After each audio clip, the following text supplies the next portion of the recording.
you ready? Jamie Markley, David Van Camp, and Scott Robbins. We just become best friends. Yep. Making sense of it all. Now I get it. And having some fun. Lighten up, Francis. This is the Markley, Van Camp, and Robbins Show.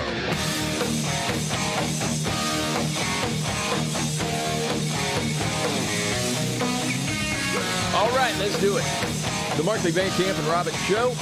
Jamie Markley, David Van Camp, Scott Robbins. Yep. What an historic day. Oh, yeah. Unbelievable. Big day. Listen, man, I didn't know about this until I woke up this morning. I guess it happened like overnight. Here. What are you talking The about? hostage releases. Well, you knew it was going to happen today. You just, didn't think it was actually going to happen? Well, they said Monday or Tuesday. It was pretty much scheduled That's for what today. I was hearing. Yeah. So I just went, we'll see. But I was pleasantly surprised this morning when I got up and I saw that. Yeah, a lot of people. I think you and everybody else, you're wondering, is Hamas actually going to follow through do with it, this? right? And so, and they did. So 20 living hostages released. That's the last of the hostages who are still alive who've been released back into Israel. And man, the videos of them being reunited with their families, it's just gut wrenching. It's all of the above. I mean, every single emotion that a human can express is on display. All I could think when I saw that guy and his son, who looks to be, like early 20s, is reunited. The son had been in captivity, obviously, for 2 years. And the hug that he gave him, and you're imagining your own kid being a hostage for a couple of years and what it would be like to see them. And I couldn't understand a word of what they were saying. You didn't need to, as it was happening.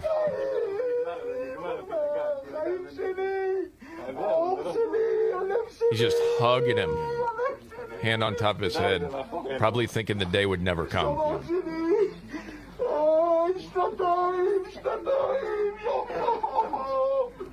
You're just so happy for him. And at the same time, you're thinking of the ones that didn't make it. But at least this one did, and you're happy for them. It's wild, man. One of the released hostages is back home with his young family. They have one of his children has never known him because she was an infant when he was kidnapped. And he's now getting to reconnect with his family and kind of meet for the first time his now 2-year-old-ish daughter.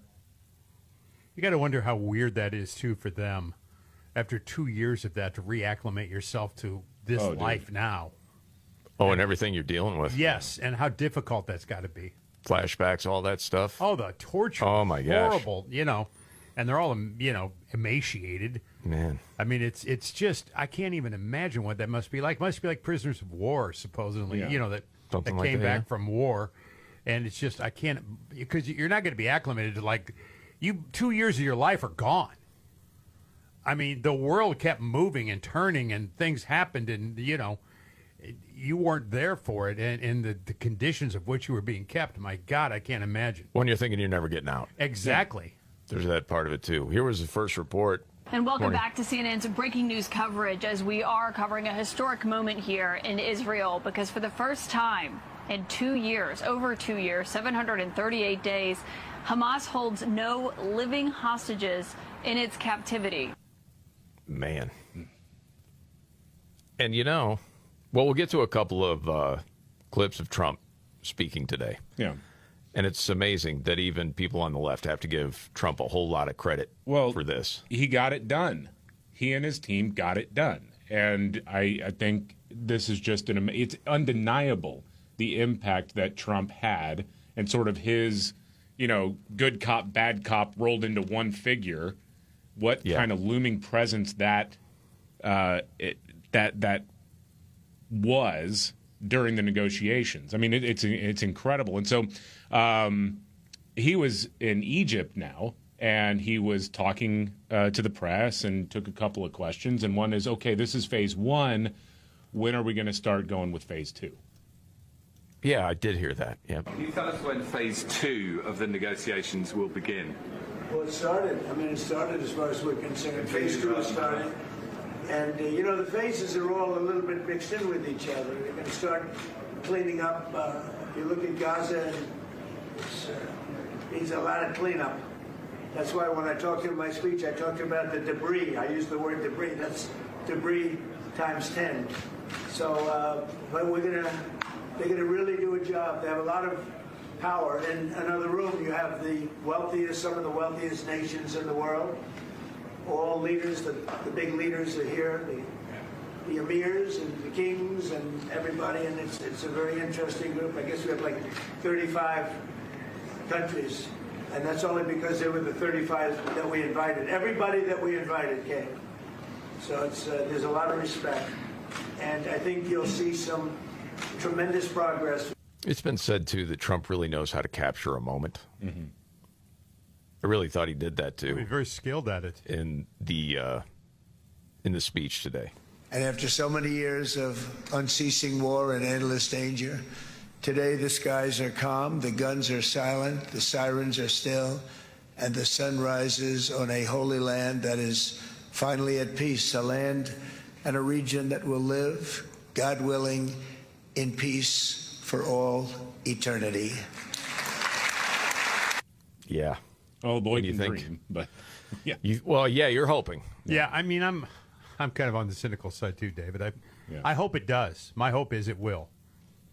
Oh, I think it is for all of us. We've been down this road before, you know. But I'm going to focus on today because what's happening today, no one thought would happen. And I appreciate that. You think about someone that said this man can't be trusted with the nuclear codes. Warmonger, say one Hillary Clinton. Yeah. It's a really significant first step, and I really commend President Trump and his administration, as well as Arab leaders in the region, for making the commitment to the 20-point plan and seeing a path forward. Yeah. All these people wrong. Don't you know? And you could go, you could go back. If we wanted to go grievance, you could go back to so many different things. The 64 House Democrats in 2017 with a letter that condemned Trump's fire and fury rhetoric toward North Korea. It's dangerous. That was all part of the negotiation. That's all part of how Trump looks at defense. Yeah. There's got to be a threat. There has to be. Mm-hmm. It just can't be, well, we're working with our partners in this. And we'll put a strongly worded letter out there if it's something we don't like. You know, well, you did have the former Secretary of State Blinken talk about, well, it was all this set up from the Biden administration. Yeah, he capitalized on what we built, on the groundwork that we did. Yeah, dude, come on. The groundwork actually was in Iran, and Trump had to blow it up. Yes. That's the groundwork you had, was giving Iran nukes. Yes. You jerk. It is. You're trying to take credit for this? It's sour grapes, man. That's all it is. No doubt. Anthony Blinken. Listen. Right. I mean, come on. You're better off just saying give the guy credit. Or saying nothing. Yes. Just don't say anything. You hate him. I realize that. You can't give him any credit, or you got to do it, backhanded wise. Well, I thought Kamala did it, backhanded in a way. Yeah, of course. Saying, well, yeah, I think there's, some credit there. But she gives other people credit too, and that's fine. Mm-hmm. This was the question Trump answer. Will be on his way to the Middle East. They have this deal between Israel and Palestine. Both former Secretaries of State Hillary Clinton and Antony Blinken have commended President Trump for the ceasefire deal between Israel and Hamas. With Blinken. Should he be commended? Look, I don't think that we should hold in credit where it's due. I mean, first of all, let me say about that deal, I really do hope it becomes real and that the hostages are out. This was yesterday. That Gaza is no longer being treated with such brutality of force, that aid goes in. And I commend the people who have been a part of this process. I'd commend the Qataris, the Egyptians, and the president. Got it in there. Can't condemn Gaza, though, can you? I mean, No. the Hamas. You can't do that. No. Well, can't do it. And what was so unique about Trump's role, because I know there were a lot of other people who were working on this pretty much not single-handedly, with a single focus. Like this, so he wasn't the one doing everything. You understand that. Except but he is so good at putting the right people in those positions. That, and also, he is a little bit crazy, and people know that. And he is the guy that was able to tell both Israel, Hamas, other Arab nations throughout the Middle East, hey, look, we can all make a lot of money together, or you can keep with this medieval barbarism. And he's like, hey, and if you want to play that game, then let the bombs start falling. But here's a better way forward. I want to make everybody rich, okay? And he understood that. And he was one guy who was able to, as a friend, go to Benjamin Netanyahu and say, hey, dude, stop undercutting our efforts, okay? Yeah. Yes. Well, I think the other thing was, man, say with Qatar, we can all get on board and we can all have prosperity. Okay, that doesn't always work depending on who you're dealing with in the Middle East, because they are all about sort of one thing. Yes. Which could be destroying Israel. So the money part doesn't appeal to them as much. Maybe a little. But there's also, hey, I couldn't stop Israel from just coming in there to Qatar and, blowing up Hamas. And all of a sudden they're like, you know what? We need to get a deal done. Yeah. It's both, I think. Sure. Where you have the threat and, hey, why don't we have prosperity together? I think he's truly affected by the nature of war, too. I think he's got a deep-seated feeling about empathy about that in terms of people being killed. He doesn't see any good in it at all. He just doesn't. And that's really him. Oh, yeah. I mean, that's really him. He just doesn't understand, like, how you're killing your people over and over again. What is happening here? Why would we do this? But he's not afraid to take people out that should be taken out. No. He's got the stones to do it. Yes, and the firepower. Yes. Well, you know what it is? Mashup Monday. It's not just an incredible day. And Columbus Day. It's Mashup Monday. Right. David, yes. What do you have for us today? This comes to us from someone on YouTube who goes by One Board Jou. It is Britney Spears' Toxic mashed up with Drowning Pool's Bodies. Whoa. The bodies hit the bodies hit the floor. Sounds like wrestling already. Let the bodies hit the floor.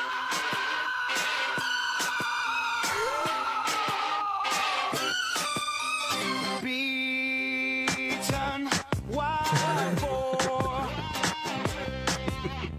Can't take much more. Whoever knew Drowning Pool would be danced to on a dance floor somewhere. Nothing wrong with me. Nothing wrong with me. Nothing wrong with me. Something's got to give.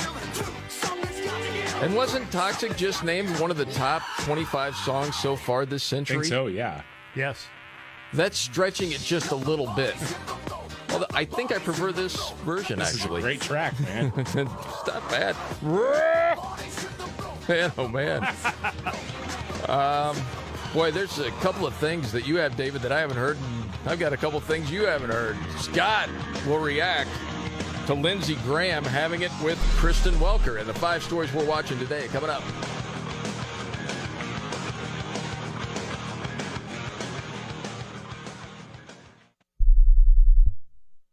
$5,000. That's the average amount of money people in the U.S. are now spending on gas in a year. $5,000. That's crazy. If you drive, you have to download Upside, the free app that gives you cash back every time you get gas. That's right. You can earn real cash back with Upside just by buying the gas you're already buying. You can literally start earning cash back today. I use Upside every time I fill up, and I've already made around $300. You're putting gas in your car anyway. Why not get real cash back? If you like free money, download Upside. I'm saving the cash I earn from using Upside to help pay for a vacation later this year. Download the free Upside app now to earn cash back every time you buy gas. Use promo code COOL to get an extra 25 cents per gallon on your first tank. You can cash out anytime right to your bank, PayPal, or a gift card for Amazon and other brands. Just download the free Upside app and use promo code COOL for a 25 cents per gallon bonus on your first tank. That's code COOL for a 25 cents per gallon bonus. It can be hard to find the perfect gift, but a digital frame from Aura Frames is one that keeps on giving. You can upload as many pictures as you want, even short videos, and they'll instantly appear on any connected frame, anywhere in the world. It only takes a couple of minutes to set up the Aura app. Then you just plug it in and share away. That's why Aura Frames was named the best digital photo frame by Wirecutter. Yeah, I've got family all over the place, so it's nice being able to keep everyone up to date with what my little kids are doing with just the click of a button. Plus, I'm really protective of my kids' privacy, especially online. So I love that Aura Frames lets me share instant memories with family in a secure way without using social media. You can save on the perfect gift that keeps on giving by visiting auraframes.com. For a limited time, listeners can get $20 off their best-selling Carver matte frame with code MVCR. That's AURA frames.com, promo code MVCR. Support the station by mentioning Markley, Van Camp, and Robbins at checkout. Terms and conditions apply.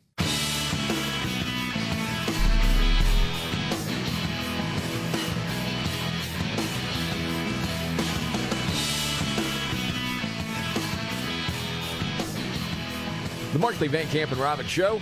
Jamie Markley, David Van Camp, Scott Robbins, and now the 5 stories we're watching today.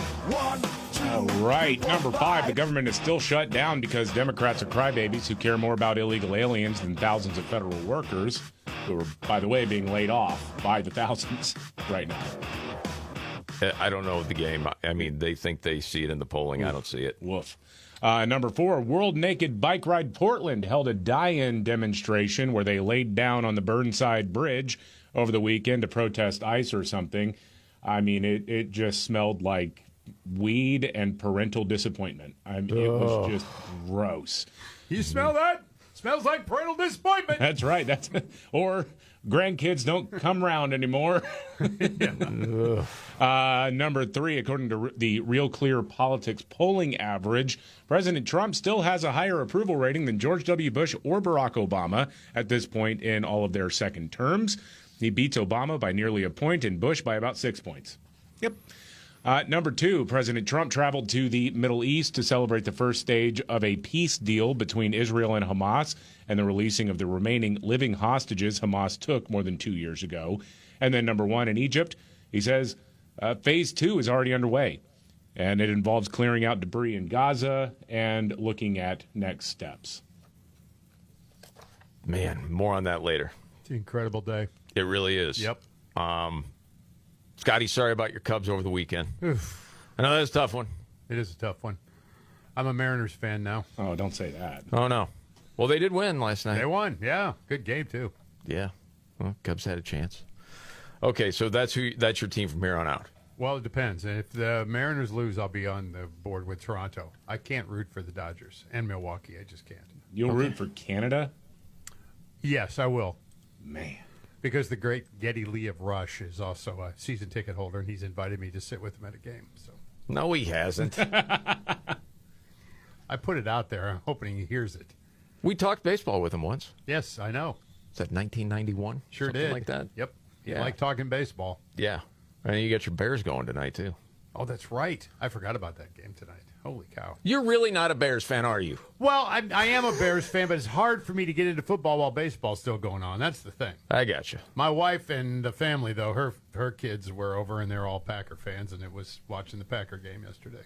Got it. Well, you didn't give me any crap today, and I appreciate it. Well, there it is. I wasn't going to say a word about it. Yeah. Just when you start to think, turning a corner. I know. Yeah. I did not want to be that guy with you today, though. I know. Did you see this study out? Birds actually poop on some car colors more than others? Blue ones more than red ones, I hope. Just saying. Well, white and silver are the least. Oh, interesting.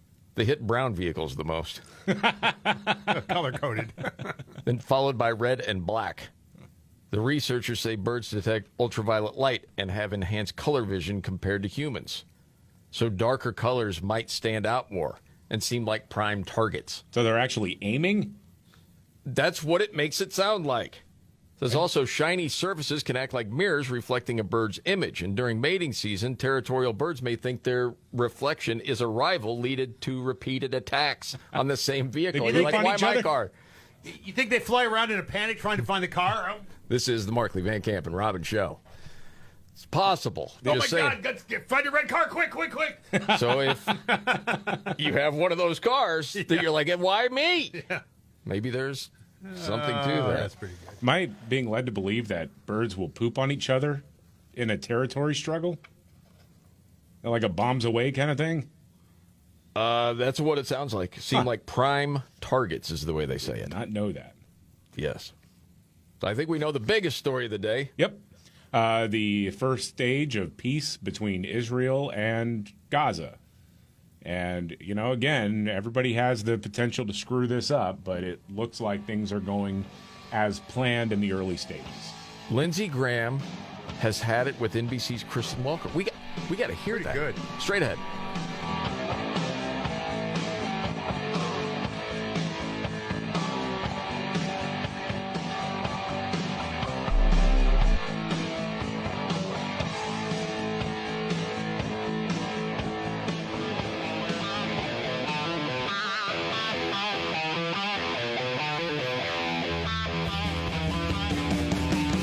All right. The Markley, Van Camp, and Robbins Show. Jamie Markley, David Van Camp, Scott Robbins. Okay, I haven't heard this one yet, David. Lindsey Graham was on with NBC's Kristen Welker. Yes, on Meet the Press, Republican Senator Lindsey Graham on Meet the Press, Kristen Welker asked him about Trump pressuring the Justice Department to go after Democrats like Letitia James and James Comey. Is that really appropriate for him to say, hey, you need to charge them with a crime? Brr, brr, brr, brr, brr. And then Lindsey Graham was like, hey, listen, I don't have time for this anymore. Oh, wow, okay. I think our Justice Department in the hands of Biden crossed every line there is to cross. I think within 3 days of announcing he was going to run for president in 2024, he did that in 2022. But what about Trump? He had But 91 Senator, what about indictments. Trump? What about Yeah. Now, I think the grand jury's going to take care of this, but you didn't care any about this. You didn't care that Letitia James made up charges that no one's ever faced. But Senator Alvin Biden Bragg never made up publicly charges called no one for ever Trump faced. to be indicted. He had 90. Biden regretted that they didn't do it before the election. Jack Smith surveilled my phone records and 8 other senators. Jack Smith introduced his brief against Trump October the 24th before the 2024 election, violating every protocol just to politicize the election. So this may bother you that people are being held accountable. It doesn't bother me one damn bit. And you're referencing the fact that the FBI obtained what has been referred to as basic information, date, time, length of calls. Jeez, what a shill. They only spied on you, but they didn't totally spy on you. I mean, really, what? I kind of wish though that somebody with the Republicans would just do a Jack Nicholson, like, you're damn right we did. Yeah. Well, and the irony with Letitia James is that she is now under indictment for the very same crimes that she has vigorously prosecuted over the course of her career. She's actually kind of known for that, for going after ticky-tack mortgage fraud violations. And I still love the campaign that's ongoing in support of her, where they're like, well, it's a modest home. It was a modest home. That's it. Yeah. So, did she lie or not? How many does she have? Got a couple. Yeah. It's like, okay. If they were just honest. Right. But they're not. We already know this. Mm-hmm. It's just getting funnier as it goes on, how dishonest they are. Yeah. And almost like open about it. I thought it was funny because I don't watch any of these shows. I just see what they post on X and other places. But Little George on ABC on Sunday morning had J.B. Pritzker on. Mm-hmm. He was asking J.B., are you afraid the Trumpsters going to sick the old DOJ on you? Are you worried the Justice Department is going to come after you?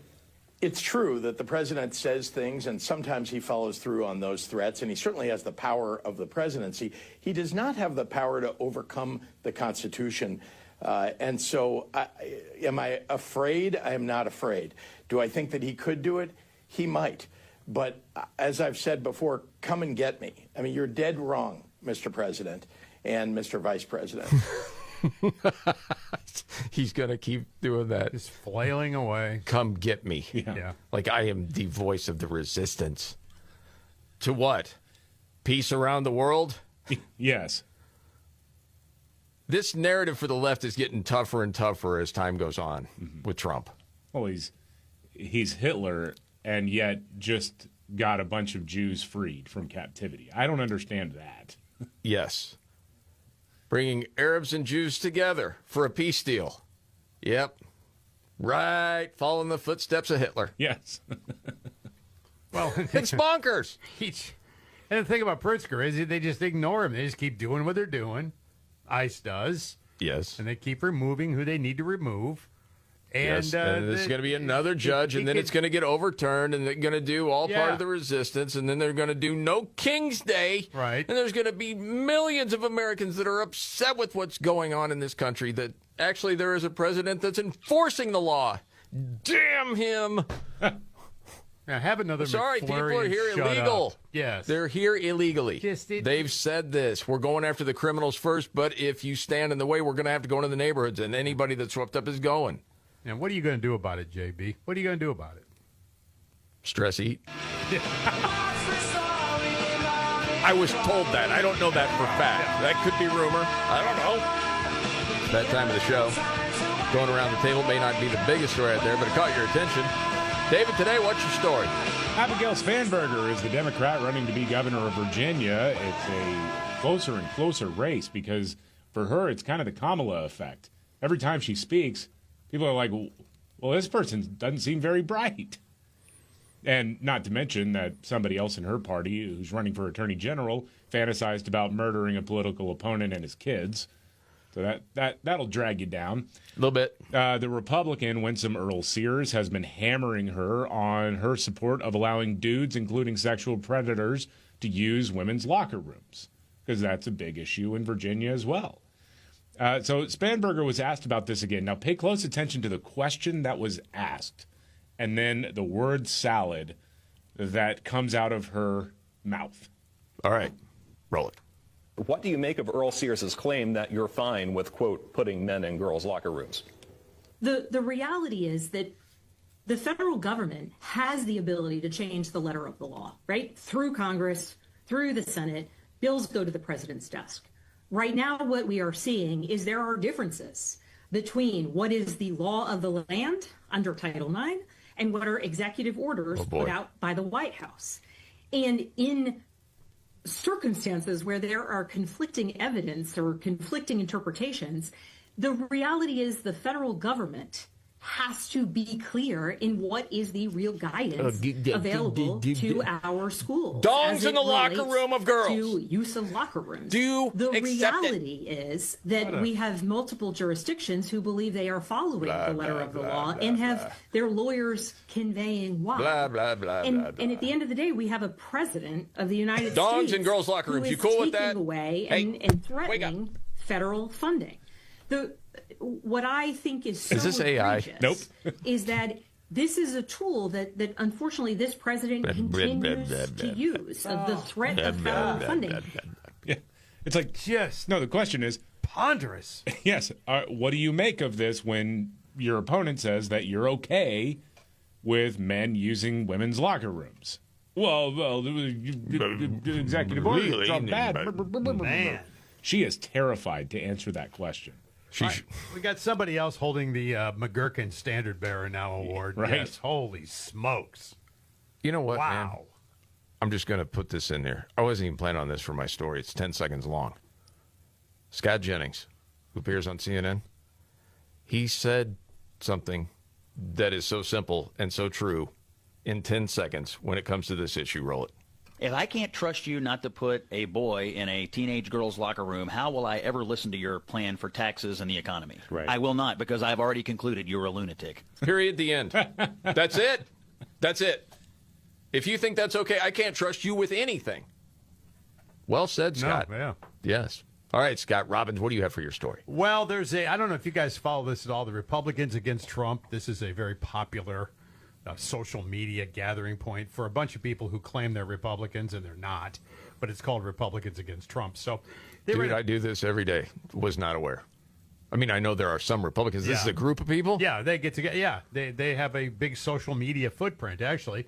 This isn't like the Lincoln Project. This is different than that. Those fools. But it's called Republicans Against Trump. Trump, yes. Rat. Yeah.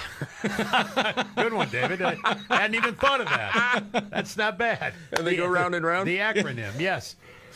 So they put this video out, and they said in Hoffman Estates, Illinois, ICE dragged a girl out of a car, slammed her to the ground, then pinned her face down and knelt on her neck. I'm 15, she cries out. I'm not resisting.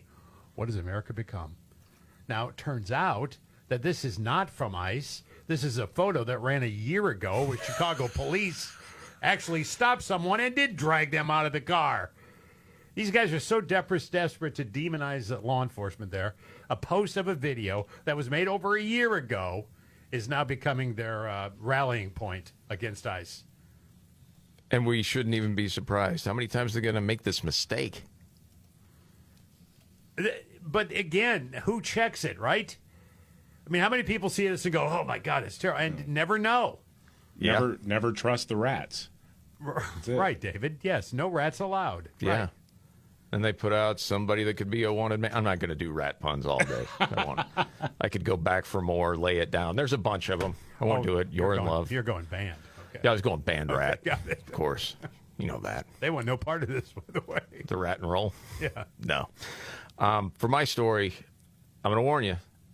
It's a grown man crying. You up for grown man crying? Another one? Sure.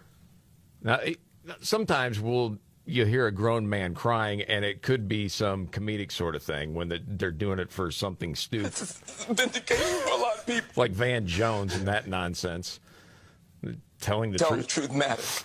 Being a good person matters. We don't have to go through all of that again.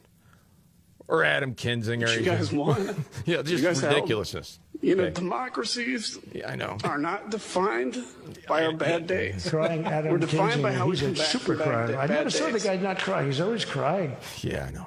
This isn't one of them. I think I understood the cry in this one, and I was shocked.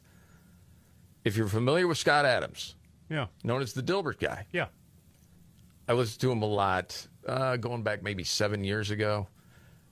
A couple of great books he had out, and then knew that he did a podcast, and his just observing different things and pointing out hypocrisy and saying, all right, here's how the influence works.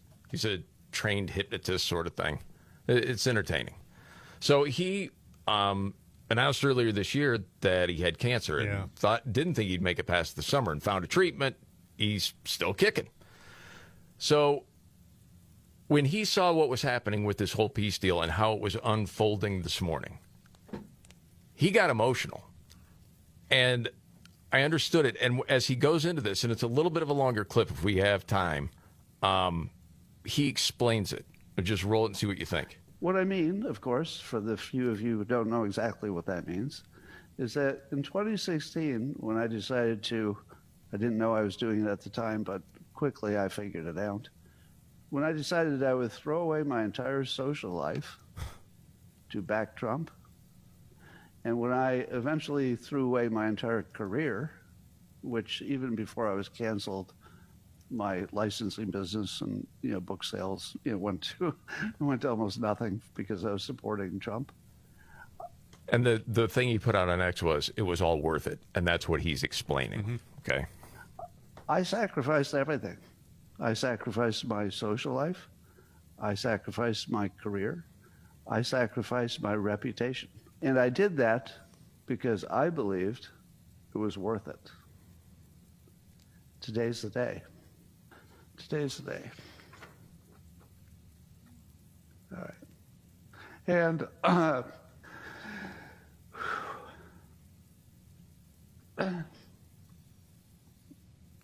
I'm really happy I lived long enough to see it. It was worth it. It was worth it. Not just for this, but it was worth it. It was worth it to be right. It's worth it to be right. All right, so you could tell he didn't really want to cry there. It just swept up in the moment. But then he goes into explaining exactly why. If we have time a little bit later, I'll play you the rest because it's really cool what he said. And I think a lot of us have been in the same sort of situation. If you've ever lost a friend or someone in your family just because of who you support politically, it'll resonate with you. It's pretty cool. All right, we got to get to a news update, and Nimrod's in the news on the way.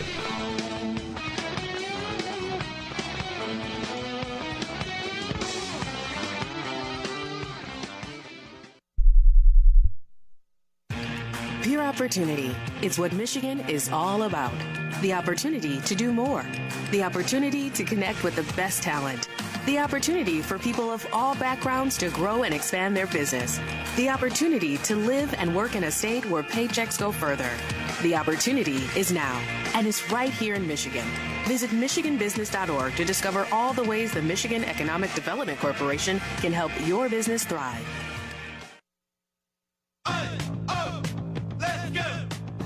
You're still glowing, flirting, grooving. You still got it.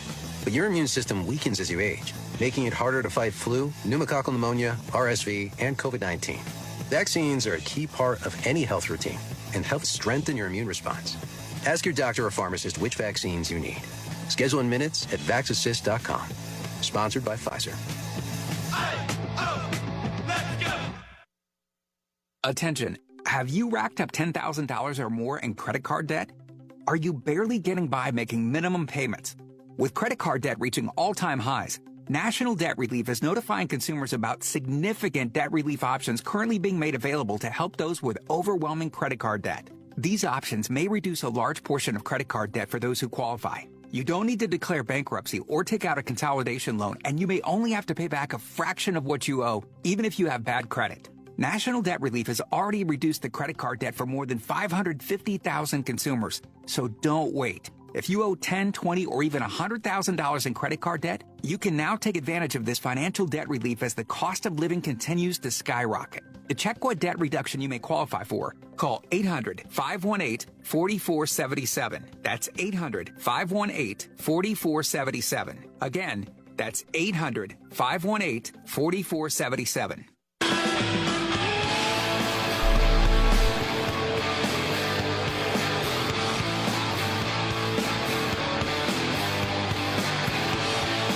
The Markley, Van Camp, and Robbins Show.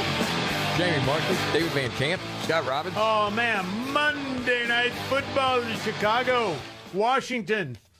And we got Buffalo and Atlanta. Wow, football season is definitely heating up. Prize Picks is making their sports season even more fun. See on Prize Picks whether you're a football fan, basketball fan, baseball fan, got playoffs going on. It always feels good to be right. And right now, your user, if you are a user, you get $50 instantly in lineups when you play your first $5. Now, the app is really simple to use, very easy. You just pick two or more players, pick more or less on their stat projections, anything from, touchdowns to threes, home runs. Well, if you're right, you can win big. Mix and match players from any sport all season long on Prize Picks. It's available in 40-plus states, including California, Texas, Florida, and Georgia. Most importantly, all transactions on the app are fast, safe, and secure. You can download the Prize Picks app today. Use code MVCR. You'll get $50 instantly after you play your first $5. That's code MVCR to get $50 in lineups after you play your first $5 lineup. Prize Picks, it's good to be right. Must be present in certain states. Visit PrizePicks.com for restrictions and details. All right, David. Jamie Raskin said what? And who cared? I thought this was really funny. So Democrat Representative Jamie Raskin is very worried about the Trump administration prosecuting Democrats like Letitia James and James Comey. He's like, you just because we did it doesn't mean you can do it. Oh, gosh.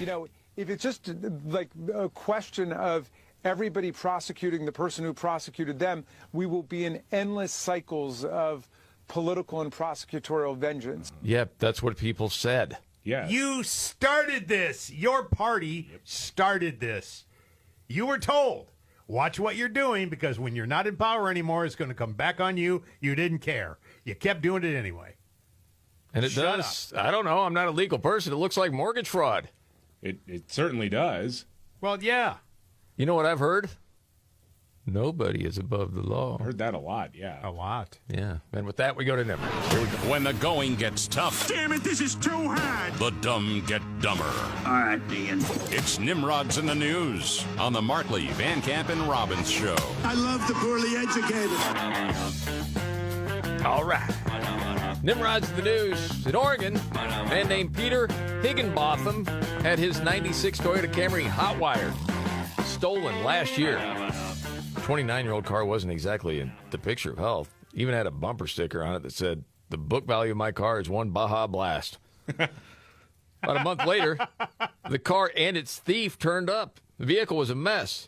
The insurance company declared it totaled and paid out $1,700.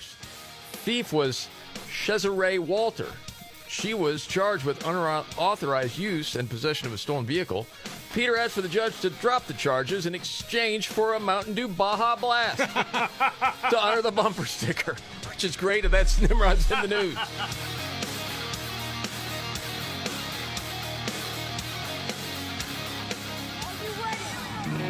Jamie Markley, David Van Camp, and Scott Robbins. We just become best friends. Yep. Making sense of it all. Now I get it. And having some fun. Lighten up, Francis. This is the Markley, Van Camp, and Robbins Show.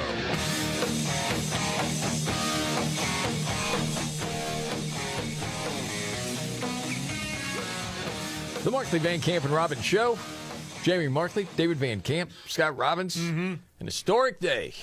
Yeah, it really is. The hostages, the remaining living hostages that were being held by Hamas, returned to Israel. And the videos of them being reunited with their families after 2+ long years are just, it's heartbreaking, it's inspiring, it's wonderful to see, and it's a shame that it took this long to get here. I could watch these over and over. I just love seeing it. Just the reunion embrace. pictures are fantastic. Just tears of joy. I saw one where the sister of one of those guys was just in the background. Mom was hugging him and real tight, and she's waiting her turn, but she's so anxious. She's like jumping up and down. Yes, I saw the same one. Yes. It was like, that's so cool. It really is, man. Yeah. Because you never thought you'd see it. No. No, you thought Hamas was going to hold on to them because they were the bargaining chip for them. Yeah. Honestly, I didn't even know they were live. Yeah. They said they were, but did you have proof? You were never really sure. No. Didn't seem like. And Trump was talking about that today. Yeah, well, he was talking about how much he loves Israel. Yes, and so he was speaking to Israeli lawmakers today. I thought this was funny. He made a little joke about his daughter and son-in-law, who are both Jewish now. Yeah, it was good. We also give a very special thanks to someone who truly loves Israel. In fact, loves it so much that my daughter converted. My daughter converted. I didn't know this was going to happen. And Ivanka's here. And Bibi, you do know this was not in the cards for me. You understand that. And she is so happy, and they are so happy. At least I think they're happy. If they're not, we have a big story, right? No, they have a great marriage, and they get along great. Then later, Trump just whispered over, "Still need Jesus." But the cameras and the mics didn't pick it up. It's all good. It's all good. No, it was really a heartwarming thing all the way around, and I could not help but think how many years we've heard the left and media that carries water for the left talk about, we're an embarrassment on the world stage because of Trump. And our allies are so disappointed. Mm-hmm. Yeah, that was a good one. Really? It all came together, didn't they? Yeah, it really did. Mm-hmm. I mean, it's like one thing after another that you've seen happen. Like all of a sudden, NATO is paying their fair share and then some and thanking Trump for it. Yes. Wow. Didn't think that would ever happen. And listen, at least some Democrats have admitted, yes, Trump deserves credit for this. Yeah. Not all, but have. a number. I don't know how you deny it. Well, yeah, you can't. And they'll say, well, he wasn't really on every call. Well, no, he's the president. He's got a whole lot of things going on at any given moment. And, yeah, he put together a team that was mocked ruthlessly, like Jared Kushner.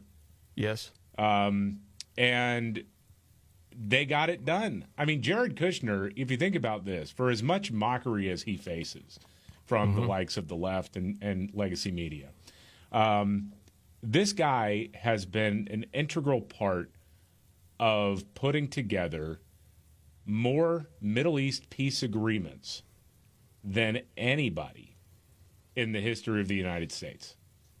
And It's Trump, true. of course, obviously a big part of that because he's the master of the carrot and the stick. If you understand business and you understand relationships and negotiation, a lot of times you don't have to be a, quote, expert in the field. No. Because you understand, as you said, the carrots, how to play the game, and how to get, what everybody really wants, but you also feel like, okay, we got something out of this. This is something that we can accept. Yeah. And sometimes that's because you're over a barrel. Yes, well, yeah. But can you imagine Jared Kushner? I mean, his disappointing his father-in-law. I mean, there's disappointment in father-in-laws, Yes. and then there's disappointment in father-in-laws. Oh, yeah. That is It's true. like when Donald Trump is your father-in-law, Yes. you can't go back with some good news. Oh man. Yeah. That's But you tough. think about the professional class. Oh yeah. Like of diplomats, and there's a certain way things are done, and you need to be seasoned in these areas. And Trump, you say this is oversimplifying it, but puts together a bunch of people that know business and says, okay, this is the deal we need to get done, and they go out and do it. And that has been proven to be right again and again and again. Getting those right people. Think about how many presidents would try to do this and couldn't get it done, or diplomats, Secretary of State. You can go on down the list. Well, Trump himself talked about that during his speech in Egypt today. He's meeting with Arab partners to officially put pen to paper on these agreements. And he talked about the business acumen. Yet even to Iran, whose regime has inflicted so much death on the Middle East, the hand of friendship and cooperation is open. I'm telling you, they want to make a deal. That's all I do in my life. I make deals. I'm good at it. I've always been good at it. And I know when they want. Even if they said, we don't want to make a deal, I can tell you they want to make a deal. All right, they do. They want to make a deal, and we're going to see if we can do something because this is crazy what's happening, and we're not going to have this anymore. Neither the United States nor Israel bear the people of Iran any hostility. We merely want to live in peace. We don't want any looming threats over our heads, and we don't want to even think in terms of nuclear destruction. It's not going to happen, never will happen. Yep. And then you look at all news media that would have their, foreign affairs expert on to talk about this. And it would be dead wrong again and again. These people of the, quote, professional class hate it when someone that doesn't have the, quote, credentials goes in and gets the job done. Oh, yeah. That's one of the reasons, like, you look at media members, people that are in D.C., part of CNN and ABC, all of the legacy, and they see independent journalists going out and getting the story. They freaking hate it. Oh, yeah. Can't stand it that someone's doing the job better than them. But what about the rules? There aren't rules. Well, that's true in anything, right? Yes. I mean, when somebody comes in who knows more than you do or is better at it than you are, but you've got all the credentials behind you, how could they possibly, I went to Brown. Right, exactly. Yeah. As far as school for broadcast, who cares? You suck on the air. Right. Doesn't matter. No one wants to listen to you. Hey. Man, oh man. I got to play you the end of this piece. This was part of my story a little earlier. Scott Adams, the Dilbert guy who, said Trump's the guy in 2016, and he lost so many friends and lost a lot of business, and it, has always stuck with it. It's part of his podcast. And I played this piece earlier where he got emotional. He was like crying, looking at today, saying it was all worth it to see a day like today where people did not think it was possible to get this kind of peace deal done, right? And he went on, and this is the part I thought would resonate with a lot of people. As you know, Trump doesn't become president without 100 things going the right way. I like to think I might have been one of the 100 things that went the right way so that he could get elected and we could get something done. Save the country, maybe save the world. But it wasn't free. It wasn't cheap. It wasn't easy. But every one of you who's watching right now probably shared a little bit in that pain. Probably every one of you said, you know what? You're not going to tell me who to vote for. you know what? You're not going to manipulate me. You know what? I'm going to do what I think is right, and I'm going to follow this all the way. You all did that. All the MAGA supporters, you all took a personal and professional risk for the benefit of the country, and you knew that it was going to cost you dearly. You lost family members, lost your daughter, somebody says. Yeah. A lot of you lost family members. You lost friends. You lost jobs. Cost you money. And you were right. In the end, you were right. You bet the right way. Right before the rest, and we talked about this I don't know how many times. I remember on Election Day 2016, just putting thoughts out there of all these people that were told, they were racist for wanting border security, or they were transphobic for having certain beliefs, like keeping, guys out of girls' sports, all that, and they were just sick of it and said, we're going to go with this guy. We think we can bring jobs back, that sort of thing. I was just thinking of that today as he was saying this. So, even though you could say, Scott, this is more about Israel than it is about the United States, and it is, but it seems to be an emotional touch point that seems to touch everything. It seems to touch the world, including the United States, most heavily.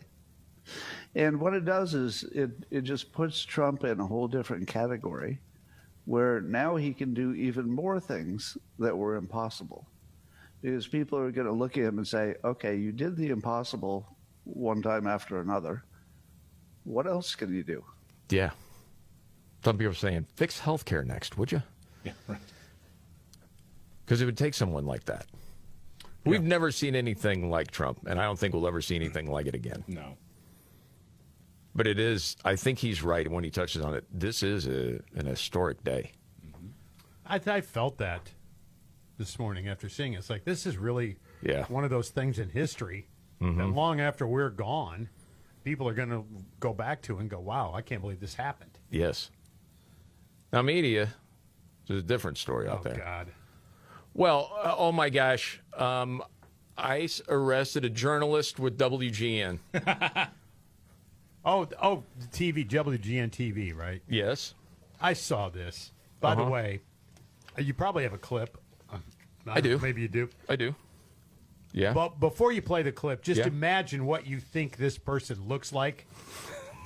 Because I guarantee you are 100% correct. Well, 100%. Now you got to paint the picture. She's off camera, by the way, just because. She doesn't work on camera, no. Right. What, mid-40s, early 50s, probably? Fair. Yeah. I think that's fair. Girthy? Yes, fair. Yes. Yeah. Is that politically correct, David? I think so. I think girthy is try to be non-offensive here with the weight situation of her, but very Pritzker-y. Not quite to Pritzker not level. quite Pritzker level, right? It's like single A Pritzker. Yeah. Right. She's and the glasses. Her hair kind of looks like Weird Al Yankovic. The hair has got the Weird Al Yankovic look to it. Probably worn it that way since late 70s when she graduated from high school. That's just a guess on my part. Okay. And she made a decision. Yeah, apparently she threw stuff at ICE. At one of the vehicles that ICE was driving, yes. But denying that now. Well, and saying she was just detained like for no reason. No reason whatsoever, just because she was girthy. Well, yes. Newsweek, there's a bunch of outlets covering this. All she was doing was covering it. Now, the ICE says that she threw something at them. Yeah. But, yeah, and then so they put her on the ground. Yeah. Cuffed her. Well, on her chest. And put down, and then, What's your name? Debbie Brockman, I work for WGN. Let them know. I got you. Yep. That's Debbie word. Browning? Brockman, WGN. Yeah, let my bosses know. Giving out. You guys want to share your names too, or just going to cover your face? Yeah. That's Debbie. She was let go. She was not charged. Could have charged, but not charged. But that, for some people, is like, oh, my gosh, they're even taking journalists. And here we go with the comparisons to Nazi Germany. Of course, right on cue. You just got to laugh. All right, a couple of news updates to get to, and the 5 stories we're watching today next.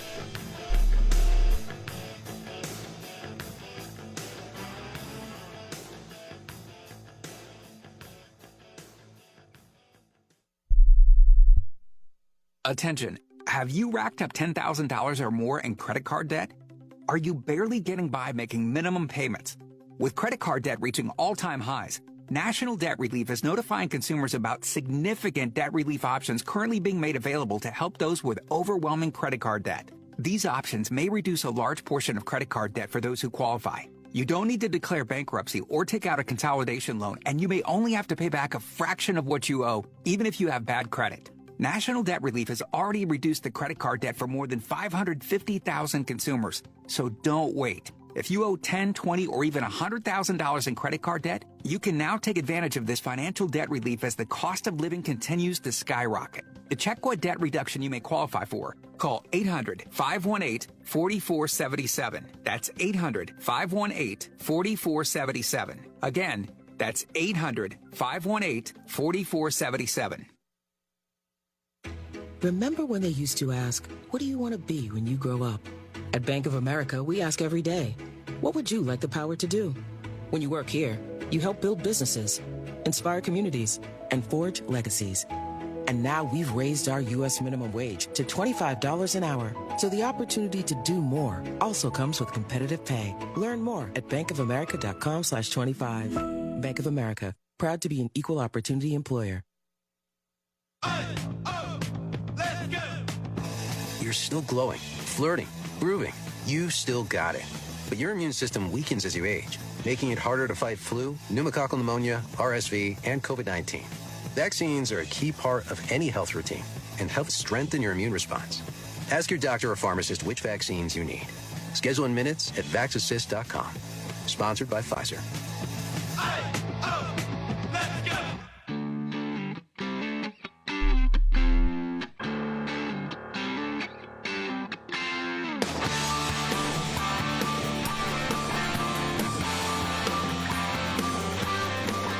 The Markley, Van Camp, and Robbins Show. Jamie Markley, David Van Camp, Scott Robbins. And now, the 5 stories we're watching today.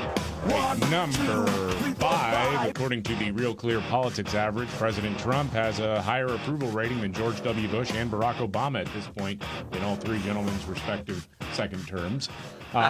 He beats Obama by nearly a point, Bush by about 6 points.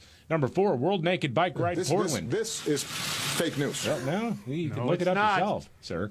Come on, man. Number 4, World Naked Bike Ride Portland held a smelly die-in demonstration on the Burnside Bridge. Thank God it was raining, because otherwise it would have been intolerable. Yeah. What's wrong with that? Bet he dreamt about it. Flopping around everywhere. All right. So they were protesting ICE. Number 3, the government is still shut down because Democrats are crybabies who care more about illegal aliens than service members. Well, sorry, bro. Bernie's not happy. No. Number 2, President Trump traveled to the Middle East to celebrate the first stage of a peace deal between Israel and Hamas, the releasing of the remaining hostages Hamas took more than 2 years ago also occurred as well. It's a beautiful day for those families and hopefully for the entire world. And then number 1 in Egypt, the Prime Minister of Pakistan is saying, yeah, you should get a Nobel Peace Prize in 2026. Also said this. That was clapping, not the right clip. There we go. To say, had it not been for this gentleman, not only, who knows, India and Pakistan are both nuclear powers. Had he not intervened along with his wonderful team, during those 4 days, the war could have escalated to a level. Who would have lived to tell what happened? And similarly, here in this part of the world, in the Middle East, Mr. President, your valuable contribution along with President Sisi, I think history will remember in golden words. I wouldn't say more, except God bless you, God give you long life to serve like this for all time to come. Thank you very much. Yes. Man. Because well, I would say it, or Trump could say it himself. Great going, Don. Yeah. India and Pakistan were pretty close to all-out conflict. Yes. And Trump's team did say, hey, guys, settle down. And they did settle down. Yeah, you don't want this. Trump stepped in it, though. He called the Italian Prime Minister Meloni beautiful. She is beautiful. Yeah, but you're not supposed to say that. Oh. Apparently. Well, can't say it. Because, yeah. Was she She's not flattered? being taken seriously. Well, this is the Markley Van Camp and Robin show. Upon a break there. Yes, she actually smiled.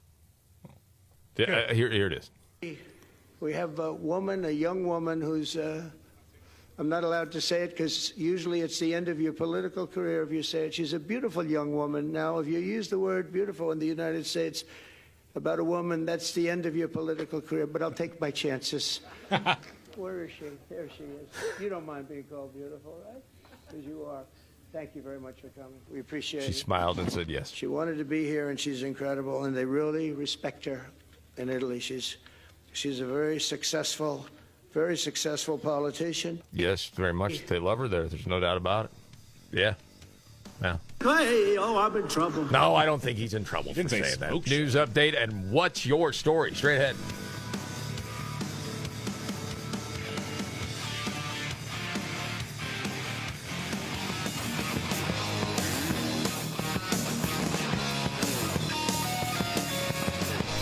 All right. The Markley, Van Camp, and Robin Show. I'm Jamie Markley, the Gen Xer. David Van Camp, the Millennial, the Sexy Boomer. That's Scott Robbins. Okay. A frontal assault on the rule of law. What are we talking about? That would be former Vice President Kamala Harris speaking on MSNBC. Says, Trump, you know what Trump has done? He's done something no one's ever done before. He's weaponizing the Justice Department. Oh, I thought you were talking about world peace. No. Oh, that? What? Again? Really? This is a full-on frontal attack on the rule of law in our country. And, you know, one of the things that we talked about during those 107 days and even before was that the Supreme Court, during the course of the election cycle, made the decision, as you'll recall, that the president would be immune from any of his conduct while in office. So we went into the election with this individual, Donald Trump, knowing that he would essentially be immune from any consequence for misbehavior while in office. So the Supreme Court basically gave Is she him done that. yet? No. And what we see is that the rule of law is very much under attack by this president, who thinks that the Department of Justice is his personal lawyer and is basically subverting the will of the people around constitutional Oh, my safeguard. gosh. This torture. Yeah.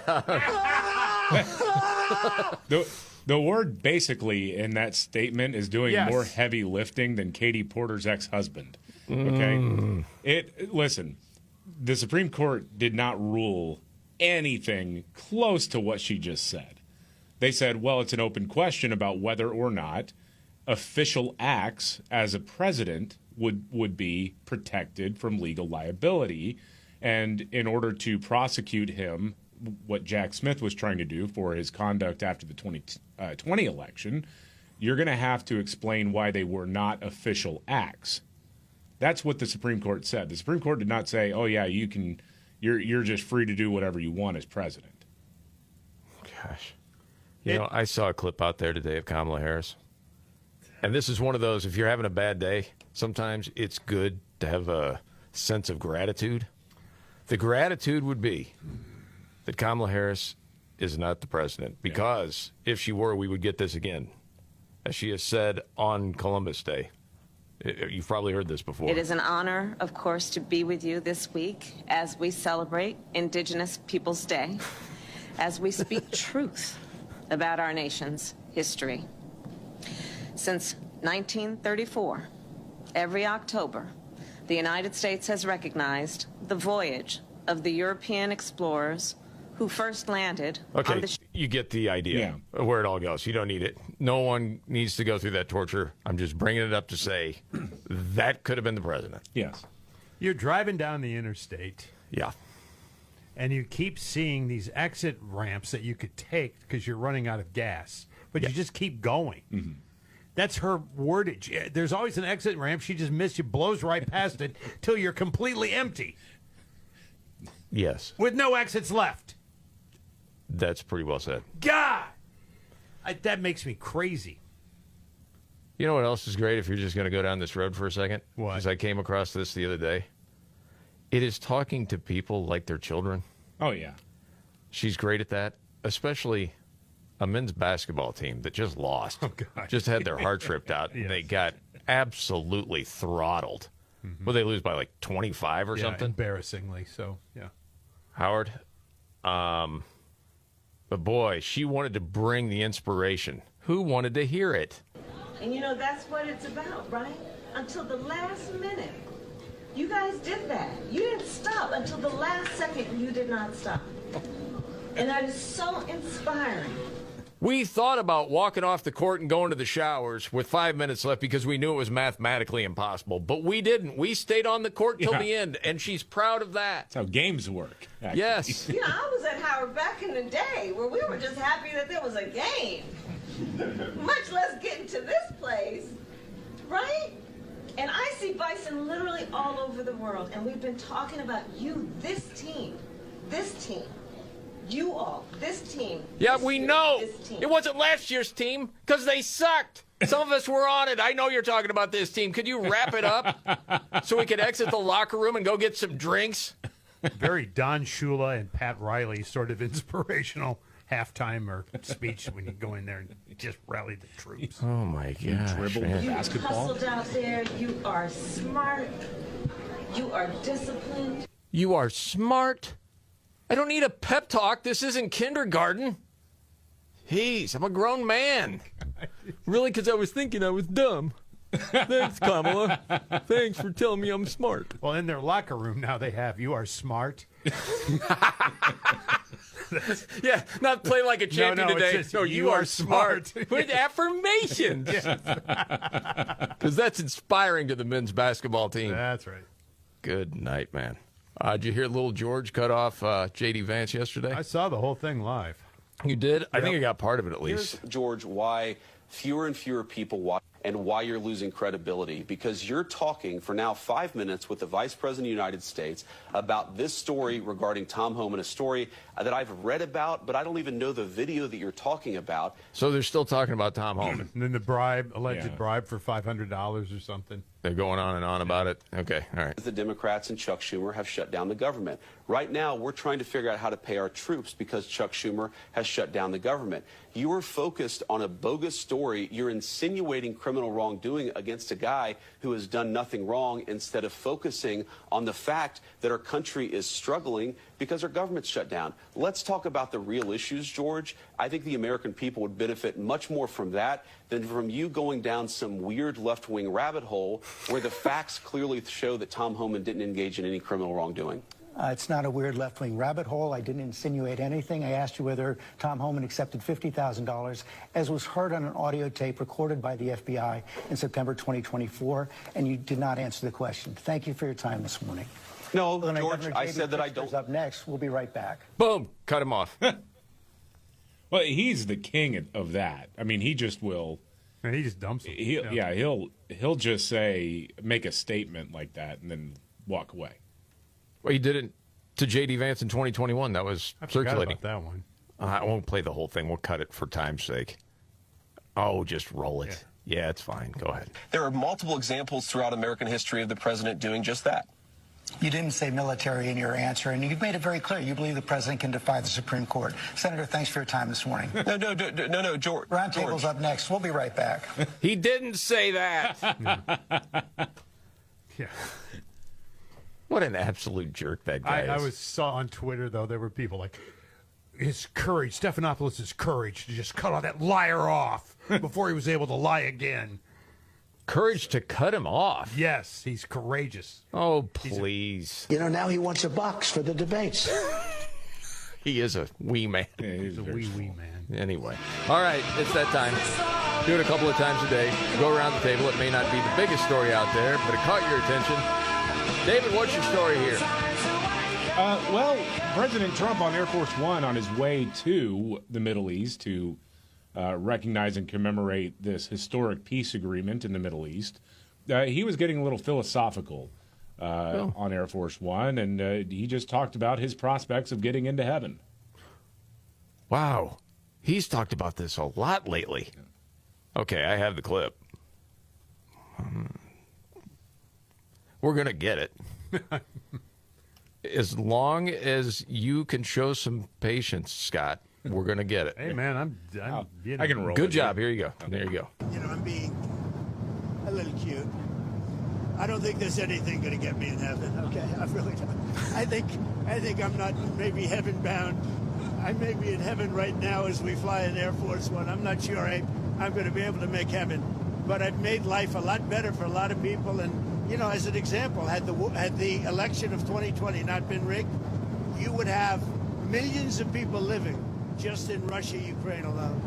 That would have never happened, and it didn't happen for 4 years. And I knew Putin very well. It was the apple of his eye. All the things I've said would have never happened. We had an incompetent administration. We had an incompetent president. And because of a crooked election, millions of people are dead. And by the way, the Israeli thing was much harder to get settled because of the past administration. Okay?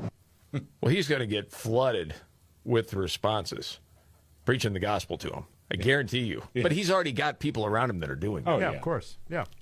But yeah, I think some of that stuff is just tongue-in-cheek. Mm-hmm. And it's pretty effective. Yeah. Because he's very conscious of it all. And it seems like, had you ever heard him say stuff like that before Butler? No. I think Butler reshaped his worldview in a big way. Yeah, people close to him talk about that a lot. Speaking from experience, a near-death experience can, in fact, change the way you view the world. Well, I can't imagine if you're watching that video of yourself where you just turned your head at the exact right time. Yeah, man. You came millimeters away from being murdered. Yeah. That'll get you thinking. No doubt about it. All right, Scotty, what do you got for what's your story? Well, apparently Antifa, we've gone back to the Antifa is just an idea part of the conversation. It seems like the media talking points have now gone out where everybody's referring to, we don't even know if Antifa's real. I mean, you know, it's just a made-up thing, right? Keith Ellison. You know who Keith is, right? He was holding up the book. Yes. He's tweeted out today, nobody even knows what Antifa is. Now, if you go back to 2018, tweets a photo of himself holding the book, Antifa. Yes. The Antifa handbook. Handbook, yes. Yeah. So obviously he knows what Antifa is, and he knows they exist. But that's not the new talking point. The new talking point now is, well, they're not even organized. I mean, that's a loose-knit, bunch of nuts. No, it's not. But to fall on that sword again and again and again. Well, yes, you're trying to defend something that you really don't want talked about very much. But to admit it doesn't exist, just come out and say that. A lot of outlets, tell me if I'm wrong, are also saying, well, this is where it stems from. It's anti-fascist. Yes. Oh, dude. And then they tweet out guys landing on Omaha Beach, the invasion of Normandy, and they're like, these were Antifa. It's like, dude, yeah. And I'll tell you this, one of my grandfathers did not fight in the initial invasion, but he came across in the days after the initial battle, never talked about it, what he saw. I do know for a fact that if you ever compared him to these twig boys in masks in Portland, he would kick your ass. Wouldn't take too kindly to that. No. But this goes on, and I guess you just get to a point where you just say it doesn't exist. It's not true. None of what you're seeing is Antifa. They don't even exist. There is no such thing. Well, yeah, that's like Captain Nats, Jerry Nadler. Right. It's an idea. But he said it then, but now I know. He's just crazy. Yeah, it does seem pretty crazy to me. Keith Ellison's got the autographed handbook. Yeah. Yeah. For my story, I just find things like this a little interesting. Not a whole lot of celebrity news. Diane Keaton passed. Yeah. Actress. You're familiar then, David, as a millennial. Of course I am, yeah. Okay. What do you remember her for? Annie Hall? Yeah, Annie Hall was the big one. Yeah, I've never seen that movie. Oh, really? No. So what year did Annie Hall come out? 79, I think. I don't remember. 70, I think 79. I could be wrong about that. David and I were in film class together. We saw I would have been like 12, so I wouldn't have been interested. No, I know. I was, I don't think I saw it in the theaters, if I recall, but I remember seeing it later. But yeah, I knew her in different movies. And She was in, she played the mom in, what was it? Well, there's Father of the Father of the Bride. Bride. Father of the Bride, yeah. That's probably the first movie I ever saw her in. Yeah. Well, here's why I bring it up. Apparently, she had this relationship with Al Pacino on and off for years because they were in The Godfather together. And apparently, according to people close to Al Pacino, his one great regret in life is not marrying her. Wow. Isn't that wild? And goes on to say that was the love of his life. Wow. I don't know how that makes the mother of his children feel. Mother His young children. of his children? Yeah. How many does he have in the stable now? Well, they're not together. No. Anyway. She was very young. But, I mean, I guess if you're a kid, maybe you already know it. Who knows? I don't know. But usually you don't see a story like that once it's all said and done. Well, he dated for like 10 years. Yeah, that's true. All right, got to get to a news update, and Nimrod's in the news in just a few right here.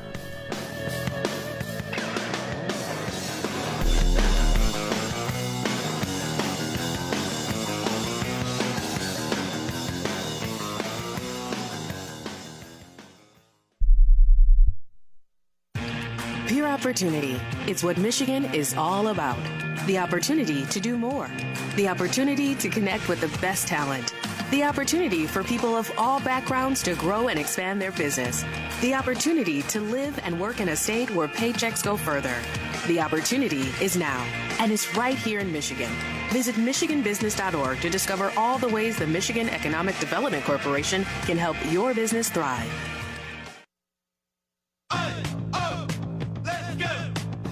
You're still glowing, flirting, grooving. You still got it. But your immune system weakens as you age, making it harder to fight flu, pneumococcal pneumonia, RSV, and COVID-19.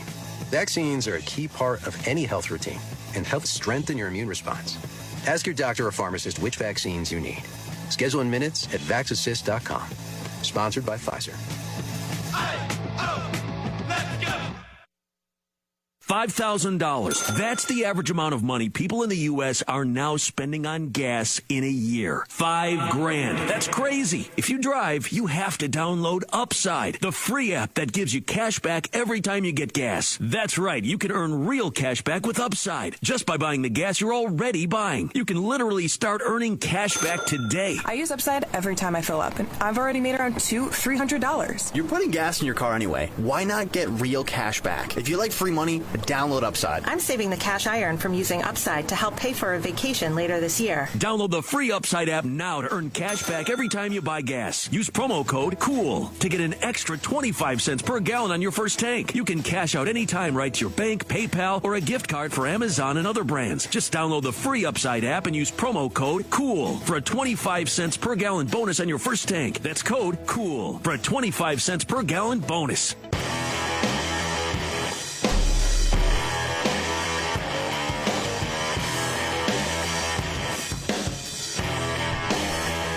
The Markley, Van Camp, and Robbins Show. Jamie Markley, David Van Camp, Scott Robbins. Well, you got your football tonight. You got Chicago, Washington. You got that game going on. You also have Atlanta playing. So there's some big games going on. Also, you got baseball, too. The playoffs are going on, too. Is Atlanta just playing by themselves? No, they're playing. Who are they playing? I don't remember who I wrote down here.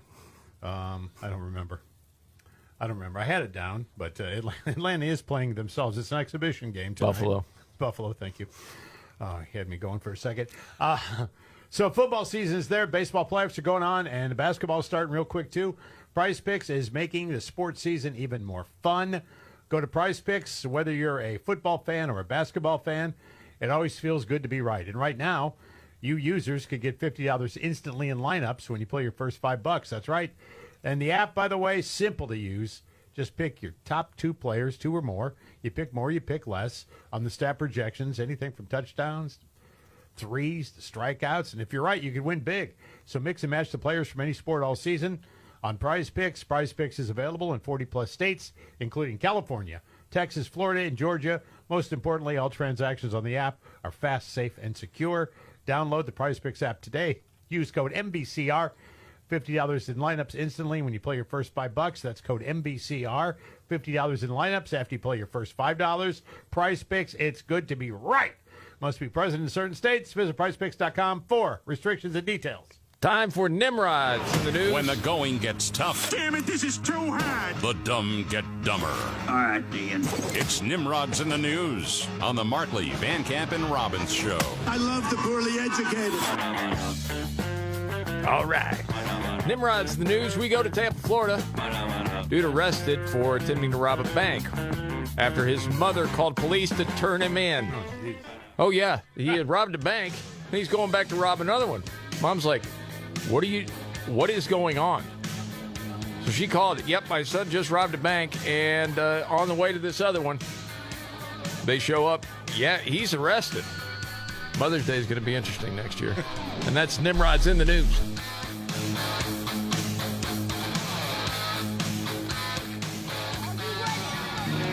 Jamie Markley, David Van Camp, and Scott Robbins. We just become best friends. Yep. Making sense of it all. Now I get it. And having some fun. Lighten up, Francis. This is the Markley, Van Camp, and Robbins show.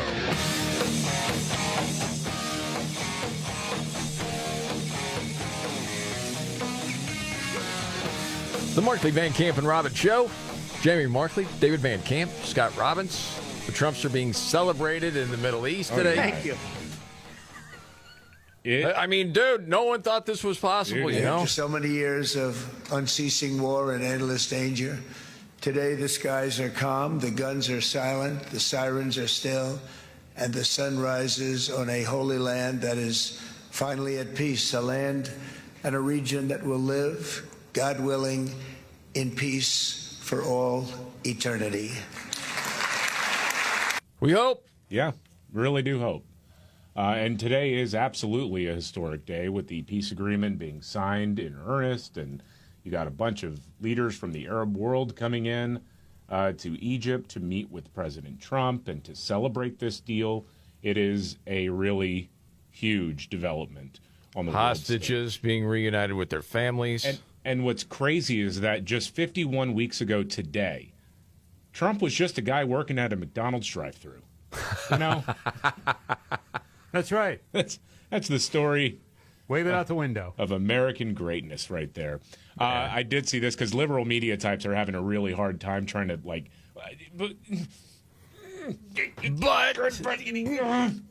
Chris Jansing, MSNBC. She had the crew put together, and she was talking about this, and this is a very short clip, but there's one element in there that I think is very funny, in addition to the overall sentiment being expressed. So now he talks about the Board of Peace, the meetings that will continue, the number of countries that want to be involved in this. Could this do some good? Wow. Could people getting together to talk about peace do some good? And I'm gonna amplify this moment because it's kind of hard to hear on your radio, but that want to be involved in this. Could this do some good? That's a big old gulp right there. Could this do some good? Yes. I guess. I heard Give me a chance. Well. Yeah, I mean, there was an NBC News report where the reporter was like, yeah, and the Palestinians get their land back. Oh. Wait a minute. What? I don't know. You tell me. Like they fought for it, and now they got it back. Fought yes, to get right, it. Exactly. Hey, Yeah. Whatever helps you sleep at night. I mean, it's the strangest take, though. Well, yeah. But they're going to look for takes. You're right, David. They're going to look for takes, and the takes are going to be outrageous, and you'll hear about them all over the mainstream media starting now. What? I haven't had a chance to listen to this, but do you want another take from yes, yeah, bring it. Christiane Amanpour, CNN? Oh, goodness. Sure. Yeah. And I think for sure people who start to talk to the hostages who've only just been released will find that it will take a long, long time for them to recover physically but also mentally. It's been a terrible, terrible 2 years for them, because not only are they there, you know, they're probably being treated better than the average Gazan because they are the pawns and the chips that Hamas had. Now Hamas has given up all its leverage, by the way. Okay. Is there more? No, that's it. Okay. We've heard from hostages. They were treated brutally. Yes. And a lot of them are dead. Yeah. Probably treated better than the people in Gaza. She's terrible. Dude. I mean, man, oh man. There's no question that Hamas is brutal to its own people. There's no question about that. They use them as human shields and all of that. Of course, we know that. But when you see the images of emaciated figures that were being held in makeshift dungeons, it's hard to say, yeah, they were actually treated better. You know, with Armin Boer, I don't know if you had this reaction, say before you got into talk radio, and you were in first, Scott. It's been, 21 years now for me.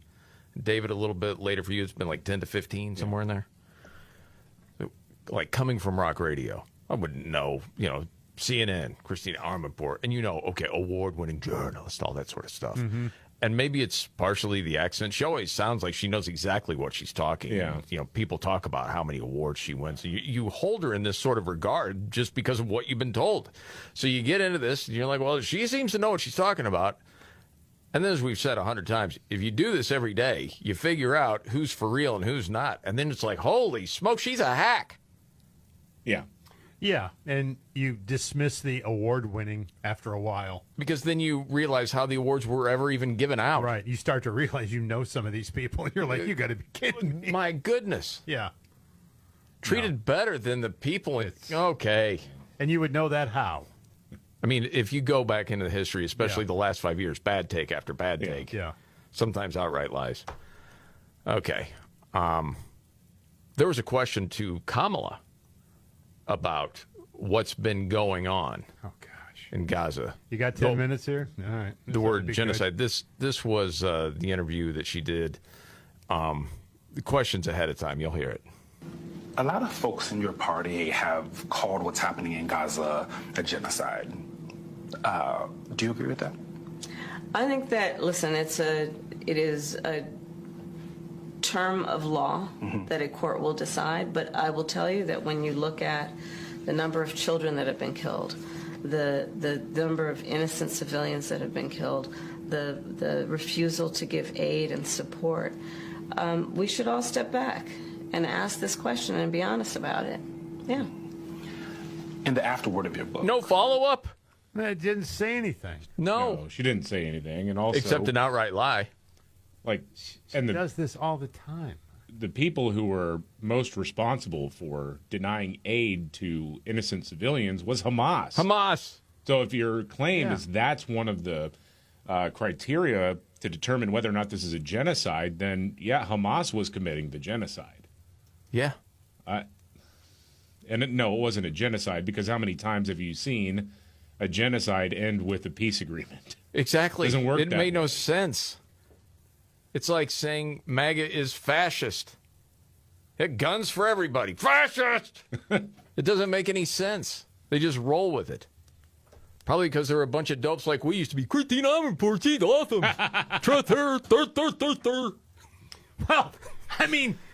Well, yeah, but listen. When you grow up and you grow up in a small town and whatever values are instituted in you, you just assume that someone who's traveled abroad is very bright. Well, and CNN tells you very bright before you get into it. But again, man, I think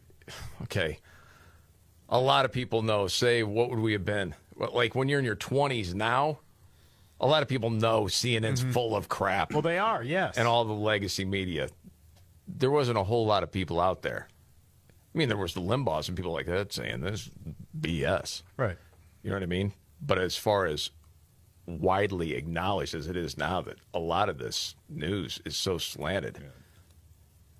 Yeah. They're not either telling you the whole story or it's just outright. They're deceiving you. One or the other. And they still can't stand it because they just don't get their way anymore. There's just... And they want to so desperately. Oh. And they're just not. Well, they're children. Did you see They the are. CBS or a Writers Guild or whatever put out a statement? Because Barry Weiss is now the editor-in-chief at CBS News. Yeah. Oh, yeah. She's liberal, but they're treating her like she is some right-wing provocateur. It's so weird to me. That's because she is not 100% with all of their ideology. And you have to be. And so she sent out an email, pretty simple email, describe your average workday to me. Yeah. And tell me what's working and what's not working. And immediately the Writers Guild is like, well, we want more information. Don't respond to that email right now. Why? What is that? What a bunch of coddled little pansies. And she's asking, what can we do better? Yes. What new boss doesn't say that? But again, this is Barry Weiss, all right? This is not some far right, conservative person. It's not like Scott Robbins took over CBS. Right, yeah, because then you'd have problems. Yeah. No kidding. Man, oh, man. I'm running this ship. Now, the S stands for Scott, by the way. Get used to it. So the whole thing about genocide, right? I don't know if you happen to see this. This was last week. We've talked about this before. If you see what's going on in Dearborn, Michigan, where there's 5 calls for prayer a day, Muslim prayer, that blasts over the speakers. Local people, have you seen this on social media? No. Like, will be like filming themselves saying, what is going on? I have not heard this. This is 5 times a day. This is the United States. How is this happening? And all of the talk of genocide in Gaza, Tommy Tuberville, he is saying, hey, we've got to ban Sharia law in the United States. Like, never thought we'd have to end up saying that. But he was speaking about this. This was getting traction over the weekend on social media. You also won't hear from Democrats about how radical Islamic terrorists are currently carrying out a mass genocide of Christians in Nigeria. Think about this. More than 62,000 Christians have been slaughtered since 2000 by radical Islamic terrorists in Nigeria. You heard that right, 62,000. And just this year alone, more than 7,000 Nigerian Christians have been murdered because of their faith alone. You can't turn on the TV without hearing about Israel's so-called mass genocide of Palestinians every day. And yet when it comes to 62,000 Christians being slaughtered by radical Muslims, it's radio silence. This extreme ideology is straight from the pit of hell, and it has no place in American society. It's going to be interesting. Different conversations are going to be taking place. Different parts of the country, Michigan, Minnesota, as this gets to be more prevalent. Like, what are we doing? It'll be interesting. Yes, it will. Yeah. Well, this is what having no law does. I mean, erasing it. Well, and saying, hey, even we've got these sound issues, you're not supposed to have anything, before 7 a.m. and it's 5:30. Yeah. Right. And no authorities want to do anything out of fear. Yeah. You can't deal with that, man. It's the freaking United States. You got to have laws. Yeah. Man, here's a great question for Kamala Harris. How about Joe Biden? How about his health? I was thinking about that the other day. We haven't heard anything. Oh, there was some news that was breaking over the weekend. I didn't see anything. Well, he's starting radiation therapy for his prostate cancer. Yeah. Yeah, it doesn't look good, but terrible. She was asked in that same interview about it. I want to get to some news that just came out today with President Biden. His spokesperson said that he is going to now start doing radiation for his prostate cancer. Have you talked to him about it? I called him earlier. Mm-hmm. How's he doing? I have not talked to him. I just left him a message after I heard the news. I was otherwise on the event at the event. Listen, I think Joe Biden is a fighter, and that is what I told him and left him a message. He's a fighter, and he's going to fight this. And we're going to hold him up and pray for his recovery and for his strength and for his family. You write about him a lot in the book. Have you talked to him about the book? Yes. Yeah. What did he say? I'm not going to tell you. Oh, come on. It's just you and I. Yeah, right. Madam Vice President, thank you so much for coming on. You're welcome. We appreciate Thank you. it. How weak is that? That was That's the head of the White House Correspondents Association. Yes. Ladies and gentlemen. Fat hack? Yes. Oh, my gosh. Boy, that's sad. I'm not going to tell you. You got to know that question is coming, right? That's all you got?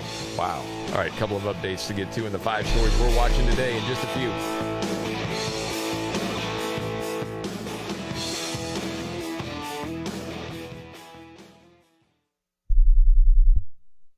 It's fall already. That means chili cookouts, holiday get-togethers, and a boatload of Halloween candy.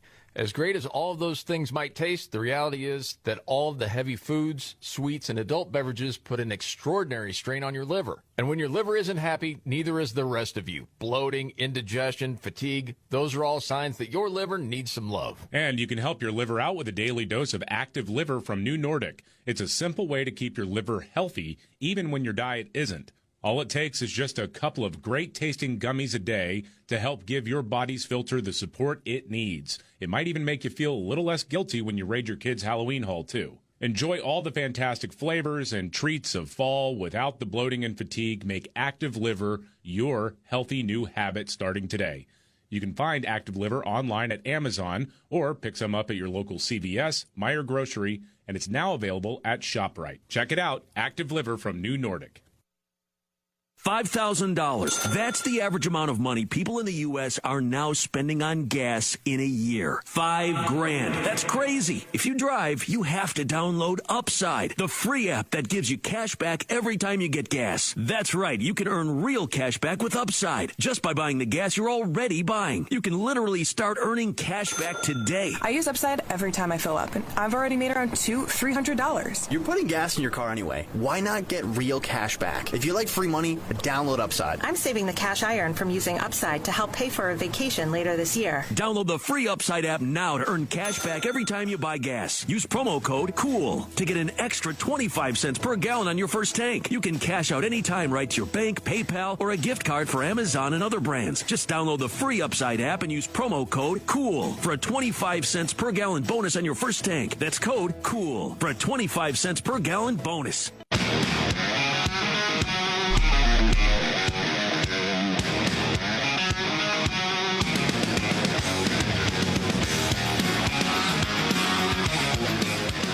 The Markley, Van Camp, and Robbins Show. Jamie Markley, David Van Camp, Scott Robbins, and the 5 stories we're watching today. 1, 2, Number 5, the government is still shut down. Democrats taking their ball and going home because they just love giving health care to illegal aliens. And I know for the people right in, I know that's not the majority of what they want to fund, but it is a portion of what they want to fund, and they could very easily just add an asterisk that says, not to illegal aliens. Yes. No. And they're not going to do it. No. Which is the biggest tell of all in this. Number 4, President Trump traveled to the Middle East to celebrate the first stage of a peace deal between Israel and Hamas. It's a big day. And, of course, on the table here is the releasing of the remaining living hostages Hamas took more than 2 years ago. And number 3, the Prime Minister of Pakistan was given a moment to speak, and he said that today is the greatest day in modern history because peace has been achieved after grueling efforts led by President Trump. He is nominating him for a Nobel Peace Prize for next year. Which is, it's remarkable. Yeah. And what are those snot-nosed rich kids going to do at Columbia and Harvard? What are they going to protest now? They wanted peace in the Middle East, right? Well, End the genocide. They wanted Israel to be destroyed, so they can still complain about that, I guess. They're going to switch to ICE full-time now. Yeah. I'm convinced. So no more river to the sea? No, it's just be ISIS terrorists and it's Nazis and they're jackbooted thugs and blah, blah. Are they going to get the old boomer liberals, too, to sing This Land Is Your Land and other lameness? Yeah. We can only hope. Yeah. Number 2, President Trump also announced that numerous countries who have a lot of money have come forward just today and over the last week to say that they want to help in the reconstruction of Gaza, putting up whatever money is necessary. So that would be great. And then number 1, he gave They're reaching in their pocketbooks? That's what they say. So we'll see. He says, well, I'm going to give them credit whenever they want to make the final arrangements because they'll deserve a lot of credit. And then you got to pay. Yeah. And then number 1, he gave a shout out to the UK. So part of this is visual. So a lot of the leaders that he would mention would walk up and then speak. And he gave a shout out to the UK, and Keir Starmer was brought up. And this is just very funny because Keir Starmer thinks he's going to speak. And Trump kind of shoulders him away from the podium in this moment. United Kingdom. Where's United Kingdom? Where's our friend? Where? Come here. Trump says, "Come here, Keir," and Keir Starmer walks up to the podium. Very nice of you here. These people all came in like 20 minute now notice. sad Charlie Brown face. And I think it's fantastic. Keir Starmer and we have walks so back many away. others. And Oh, no. His facial expression just changes immediately because he's like really getting ready to say something. And then Trump just keeps talking. Yeah, there's a lot of great people here, you know? Well, if you were a little more for freedom of speech, you might be able to speak. But since you're not, then you got no place to speak in here. Yep. Sorry. Man, that's hilarious. Love that, the old psych. Yeah. You think that was planned or he wasn't really thinking? I don't think he was. It doesn't look like he intentionally slighted anybody, but it could go either way. You just never know. This Got is a the bad Markley taste. Van Camp and Robin show. Got a bad taste in his mouth, though, from all that. So maybe he did. We all should. Bodied him a little bit. Yeah. Man, oh man. Well, I know the biggest story of the day. No doubt about that. And then would you say the biggest story in the United States today is still this shutdown? Yeah, I think so. I mean, as the Trump administration Let me is ask you going through this. the rolls and they're getting ready to lay off. They've already laid off, 4,000 federal workers? Found a way to pay the military, though. Yeah. You guys were all around a lot of different spots this weekend. Did you hear anybody talking about it? No. Nope. I didn't either. Nope. Yeah. Are you surprised? Nope. Not really. I'm not either. Yeah. All right. A couple updates. And the Scott Robbins trifecta coming right up.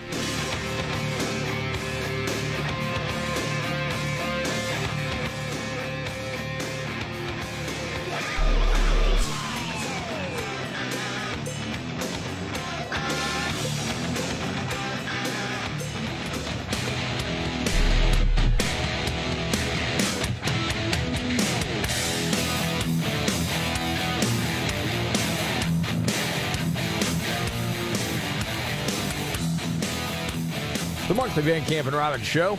I'm Jamie Markley, the Gen Xer. David Van Camp, the Millennial, the Sexy Boomer. That's Scott Robbins. Rachel Maddow, is she sad? She's very, very sad. MSNBC's Rachel Maddow put on a masterclass in projection while talking about the indictment of New York Attorney General Letitia James. Oh, she's on that. Oh, gosh. Oh, my gosh. Okay, I haven't heard this. Go They ahead. want to make it either illegal or terrifying to oppose him. Right. And so they're putting heads on pikes and putting those pikes up at the edge of the, at the gates to the city. Oppose him. What does that mean? Yeah. Oppose it. You want to be critical of him? Fine. Yeah. What did Letitia James do? She tried to jail him. On bogus charges. Yeah, she tried to imprison him. Well, she wasn't trying to imprison him. She leveled just a $500 billion fine against him. That's right. Right. That How about ruin him? ruin Yes, him that financially. would be appropriate, With the yeah. stated goal when she was campaigning and right after she got the job, that she was going to be going after him in a court of law for something. Yeah. All right, she goes on. To say it's not possible to criticize, let alone Oh, that's oppose, garbage. this president. If you do, look what we're going to do to you and your family and your career and your livelihood and your reputation. And I think that's all it is. And I think that they don't have anybody holding them back, and so they're going to do it as long as they can and as much as they can. looks like a nice little guy, actually. Dude, I mean, yeah. It's like, so basically you're saying you're mad that he's doing what the likes of Letitia James or DA Alvin Bragg, who did try to throw him in jail, and somehow got whatever it was, 43 felony convictions for falsifying business records for the purpose of committing no defined crime, which has never been done before. When you even, and I've brought this up a lot, when you even have the CNN legal analyst out there saying this is unheard of, what they were doing, and you have a lot of real estate experts, especially in New York City, saying this is going to kill the real estate business with what Letitia James is doing, because her stated goal is to say if you go against us, you're not welcome to do business in New York State. Yep, see you later. Don't need this. No. And it was all talked about at the time. I wonder how they're going to handle it tonight with the peace deal. Oh, yeah. Apparently, there are Democrats that are very upset about it. They just don't know how to handle it. I haven't heard the clip of John Fetterman. Have you heard of Fetterman, who was on with Maria Bartiromo? No, I know that he was thrilled because he's been talking about releasing the hostages since it happened. He was thrilled. I don't know where this goes, but he had talked about, this should be a great day for all of us. Absolute elation. I mean, how can we all celebrate this thing? I mean, you've had human beings held underground for over 2 years and tortured and beaten and starved, forced to dig their own graves and things. Now they can finally come back home. And now everyone should be celebrating these things. And clearly the Palestinians are, and people in Israel are too. And now there are people in our nation, some of those aren't really celebrating or even acknowledging a thing. And that's part of the truth there too. It really was never about peace. It was more about an anti-Israel agenda. And now, why can't we all, where you are politically, this is a huge development, and this terrible, awful war is going to come to an end. And now you can rebuild Gaza, and these families are now reunited. That's a big thing, and it's a strange time if you can't celebrate this. And that's the party you're in, dude, and he knows it. Mm-hmm. Well, and I'll be curious to see if CNN brings on that weirdo Mehdi Hassan, who is actually an Islamist apologist and was an Islamist throughout his life. He very famously, a few years ago, compared non-Muslims to cockroaches.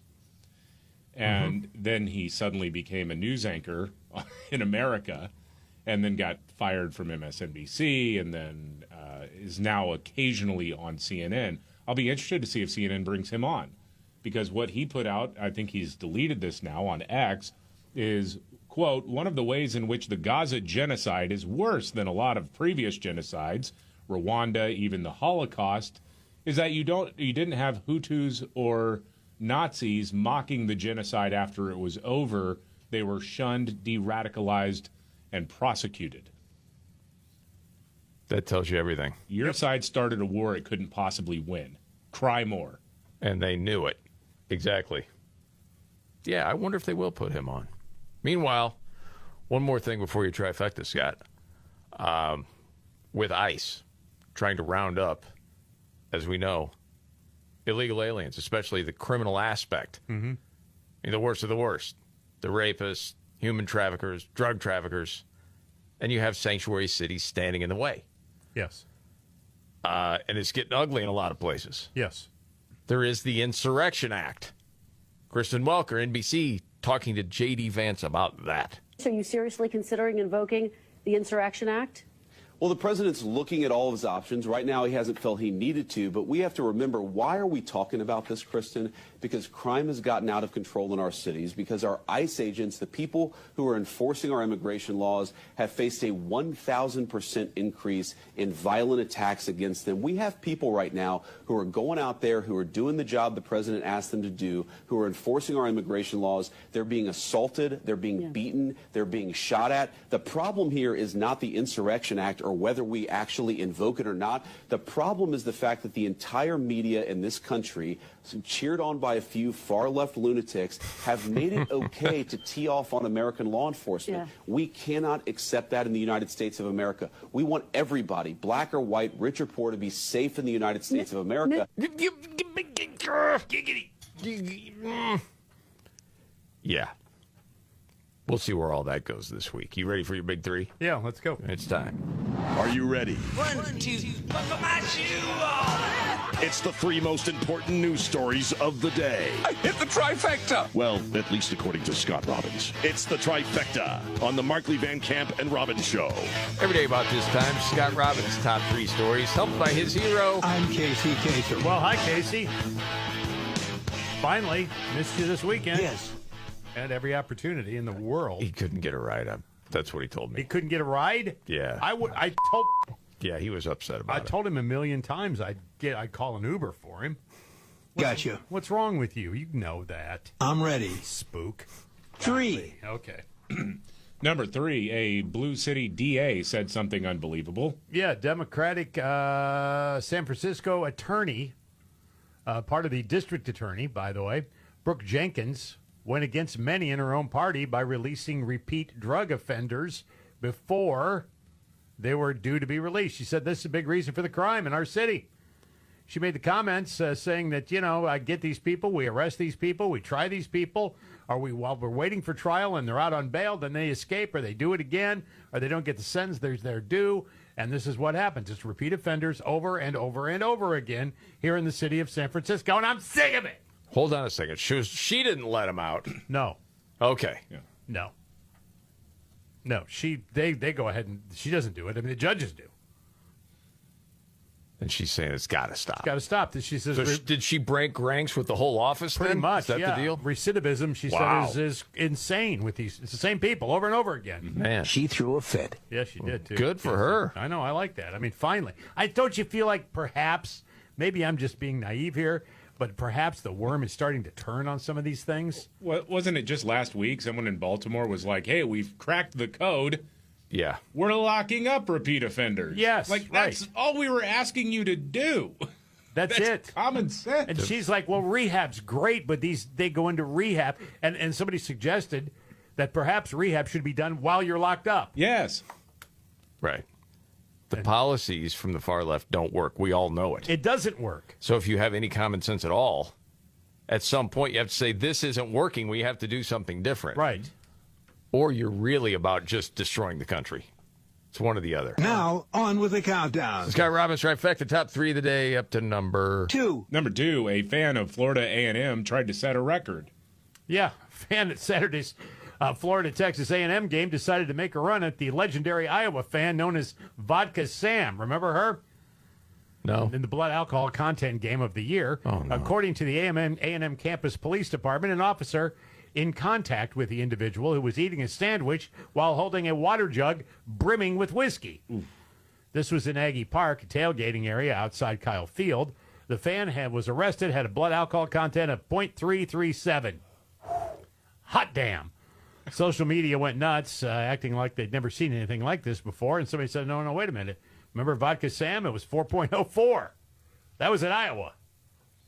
That could kill you. That's like John Bonham level there. And they were nervous. Well, they should be. Oh, yeah. So it gives the young lady something to shoot for, I guess, next time out. The ladies like to drink in College Station. I'll tell you. Yes. It was just a few weeks ago. They put out the A&M Police Department. It was like 5 minutes into the first quarter, and a woman she was so drunk she could not walk, was escorted out of the out of the stadium. Yeah. She was released to her sober husband, which I will say that's a rare sober husband win at college football because that usually doesn't happen that way. No, it doesn't. Man. And the countdown continues. Scott Robbins, trifecta, top 3 of the day. And finally, 1. Number 1, Neil Young is at it again. Neil Young plans to scrap his entire music catalog from Amazon now. Oh, come on. He believes my founder gosh. Jeff Bezos backs President Trump, and he's not going to have it. He said, forget Amazon, forget Whole Foods, forget Facebook, forget it all, said Neil, the cranky 79-year-old. Buy local, buy direct. Bezos supports the government. It does not support you or me. Okay. So Neil said, from now on, my music's gone. They can't sell it anymore, they can't stream it anymore. It's all gone. Well, when he puts his foot down like that, he's got a lot of juice. Just ask Spotify. Which he went crawling back to after Right, what, I a said, week? I'm done with Joe Rogan spreading misinformation, which he was absolutely right. Yeah, but when the about vaccines killing people. When the checks quit coming into old Neil, he tends to bend a little bit after that. And I saw that story over the weekend, and then the picture that I don't remember what news outlet it was, maybe Rolling Stone, Daily Beast, doesn't matter. And I just had to pose the question, and maybe you can answer this. I can't tell if Neil Young is looking more like Rosie O'Donnell or if Rosie O'Donnell is looking more like Neil Young. But, man, they look like separated at birth. It does. He does kind of look like he's got the flannel shirt on, too, all the time. So, that's a tip off there as well. Rosie wears a lot of flannel. Wow. I haven't seen that pic. So I'll have to check that out. Can I just do one quick one here that I eliminated today, but I wanted to do it? I have an extra. Yeah, just one X. Thanks, Casey. The Justin Trudeau is now dating Katy Perry. I have that story. I've got the pictures. Wait, what? How nuts is that? You haven't seen it? No. I should have brought this up earlier. Yeah, I thought There's so about much it going too. on But today. yeah, Justin Trudeau is now dating Katy Perry. Yeah. They He's were a big seen fan. together smooching on a boat. Yeah. And there's different photos. Right. There's Katie. Oh, I thought that was Trudeau in the bikini. In the swimsuit? Yeah. No. Without the makeup, I would never say butterface. No. Some people would. I think it's really disrespectful to ever Well, his for anyone ex-wife like is that. dating Idris Elba or something. So she wins. Like, here was another photo. This was a New York Post. Yeah. Katie's not looking the best. But, yeah, they were on the boat, and Trudeau was shirtless. Yeah, they were smooching. Yeah, and you got to know they wanted some sort of camera on that. Well, she lives for that thing, yeah. Yeah. Orlando. I'm glad we don't have time for something else. It was a combination of Neil Young and Anthony Blinken. Playing together? No, it was Blinken doing a Neil Young song. Anthony Blinken did that? In Ukraine. Yeah. Anthony Blinken and his bad band. I don't think we need to hear it, do we? I do. Oh, no.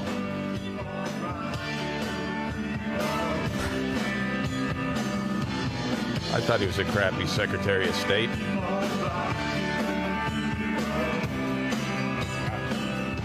Well, honestly, I don't know what he's worse at. I mean, that's terrible. But he's a terrible Secretary of State, too. Singer, not the song that makes the music move along. Oh, boy. Yes. And there you have it. Oh, thank you. Scott Roberts, trifecta. Well done as always, Scotty. Got a news update and Nimrod's in the news in just a few. It's really been an honor for me.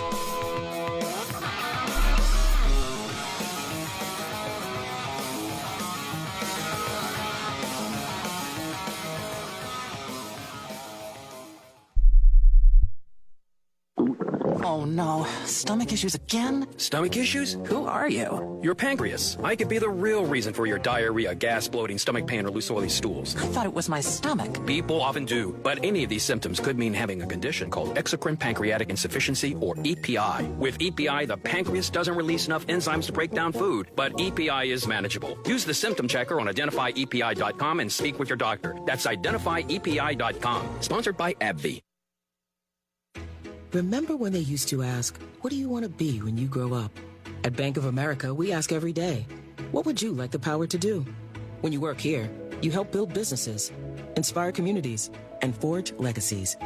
And now we've raised our U.S. minimum wage to $25 an hour. So the opportunity to do more also comes with competitive pay. Learn more at bankofamerica.com/25. Bank of America, proud to be an equal opportunity employer. Basketball is back. Football season is heating up, and Prize Picks is making the sports season even more fun. On Prize Picks, whether you're a football fan or a basketball fan, it always feels good to be right. And right now, new users get $50 instantly in lineups when you play your first $5. Now, the app is really simple to use. Just pick two or more players, pick more or less on their stat projections, anything from touchdowns to threes, and if you're right, you could win big. Mix and match players from any sport all season long on Prize Picks.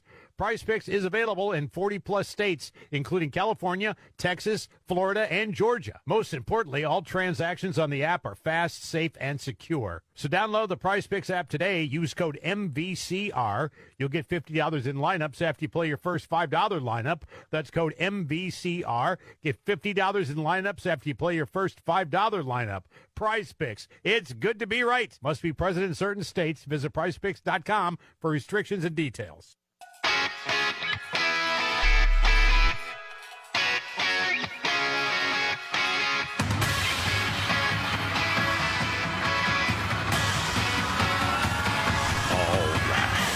The Markley, Van Camp, and Robbins Show.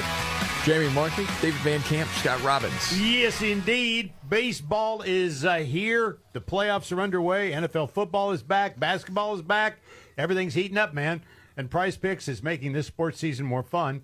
On Prize Picks, whether you're a football fan, basketball fan, baseball fan, it always feels good to be right. And right now, users get $50 instantly in lineups when you play your first $5. Now, the app is very simple to use. You just pick two or more players. You pick more or less on their final projections, anything from touchdowns to threes to home runs to strikeouts. And hey, if you're right, you could win big. Mix and match players from any sport. Do it all season long.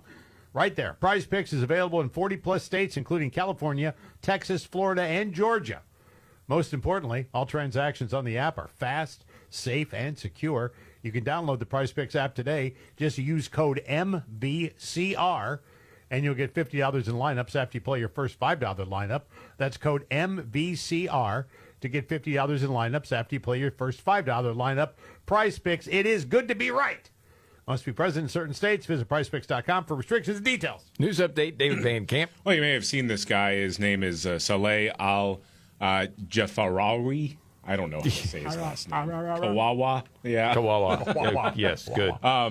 He is a pro-Hamas propagandist who has been reported killed several times. He reported himself dying, and he's a liar. Well, apparently he actually is dead now, and it was his own people who did it. It was during some tribal skirmishes in Gaza, and he got killed. And the wife of Democrat Party New York City mayoral nominee Zohran Mamdani wept for him. The pro-Hamas propagandist. Did we already start Nimrods? Man. Feels like it. All right. Wow. When the going gets tough, Damn it, she this wept is for him. too hard. The dumb get dumber. All right, Dean. It's Nimrods in the News on the Martley, Van Camp, and Robbins Show. I love the poorly educated. All right. Nimrod's in the News. Indian River County, Florida. Convenience store. Crazed drunk man comes in with a gun, ordering around this person at the store. Woman working behind the counter grabs out her own gun, puts it right in his face. You're going outside. Got the gun away from him. Deputies got there. All right. Everybody cool. Yes, good. He's arrested, and Awesome. that's Nimrod's in the News.